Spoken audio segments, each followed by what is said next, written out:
រដ្ឋបាលស្រុកកោះញែករៀបចំពិធីអបអរសាទរព្រះរាជពិធីបុណ្យអុំទូកងខ្នាតតូចលក្ខណៈប្រពៃណីឆ្នាំ2025ក្នុងស្រុកកោះញែកមណ្ឌលគិរីនាព្រឹកថ្ងៃទី2ខែវិច្ឆិកាឆ្នាំ2025រដ្ឋបាលស្រុកកោះញែកបានរៀបចំពិធីបុណ្យអុំទូកបណ្ដែតប្រទីបអអំបុកសន្ទះព្រះខែថ្ងៃទី1ថ្ងៃទី2និងជាថ្ងៃចុងក្រោយដែលមានរយៈពេល2ថ្ងៃក្រោមអធិបតីភាពលោកកែសោតប្រធានក្រុមប្រឹក្សាស្រុកកោះញែកលោកសីទូចអភិបាលនៃគណៈអភិបាលស្រុកកោះញែកអភិបាលរងស្រុកនាយករដ្ឋបាលរងស្រុកនិងកងកម្លាំងប្រដាប់អាវុធទាំង3រួមទាំងមន្ត្រីរាជការជុំវិញស្រុកកោះញែកផងដែរព្រះរាជពិធីនេះឃើញថាកីឡាករចំណុះទូកនីមួយៗពិតជាខិតខំអស់កម្លាំងកាយចិត្តក្នុងការប្រណាំងហើយការប្រណាំងទូកនេះឈ្នះចាញ់ជារឿងធម្មតាព្រោះជាប្រពៃណីជាតិហើយបងប្អូនប្រជាពលរដ្ឋភ្ញៀវជាតិអន្តរជាតិយ៉ាងច្រើនកុះករមកលេងកម្សាន្តទស្សនាប្រណាំងទូកងខ្នាតតូចស្ថិតនៅចំណុចទំនប់អូប្រង់ភូមិស្រែហួយឃុំស្រែហួយស្រុកកោះញែកខេត្តមណ្ឌលគិរីជាចុងបញ្ចប់នៃកម្មវិធីលោកអភិបាលស្រុកក៏បានប្រកាសលទ្ធផលចែកពានរង្វាន់និងផ្ដល់ប្រាក់ឧបត្ថម្ភដល់ចំណុះទូកទាំង10ដែលមកចូលរួមប្រណាំងទាំងទូកបានជ័យលេខភីលេខ1លេខ2និងទូកមិនបានទទួលជ័យលេខភីទទួលបានប្រាក់ឧបត្ថម្ភទាំងអស់ជាការលើកទឹកចិត្តដល់កីឡាករផងដែរលោកអភិបាលស្រុកក៏បានផ្ដាំផ្ញើជូនពរដល់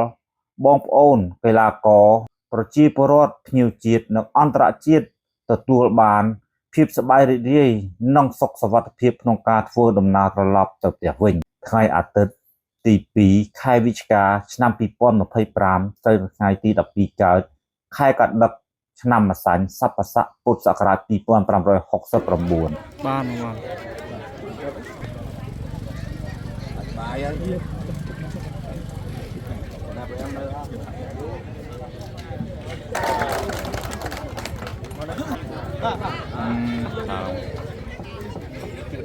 គៀកពេកមកគៀកពេក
Như cái này cái mà này mà, đây là cái cái mà từ nơi từ theo không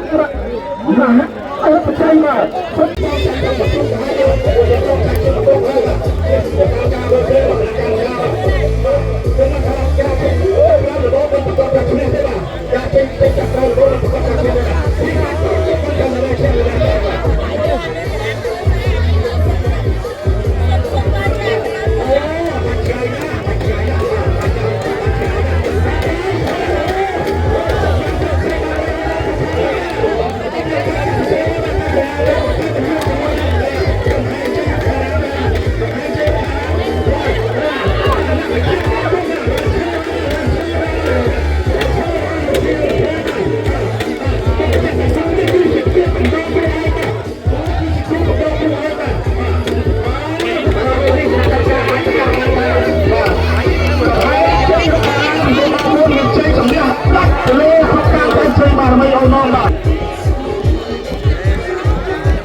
มา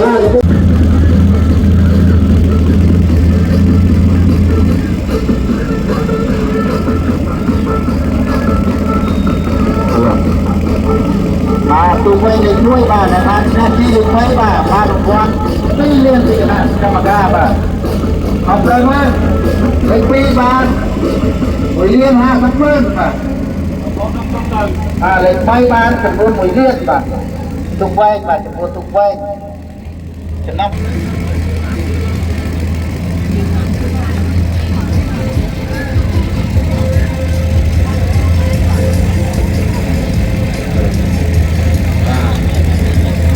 Banyak kali saya semua, saya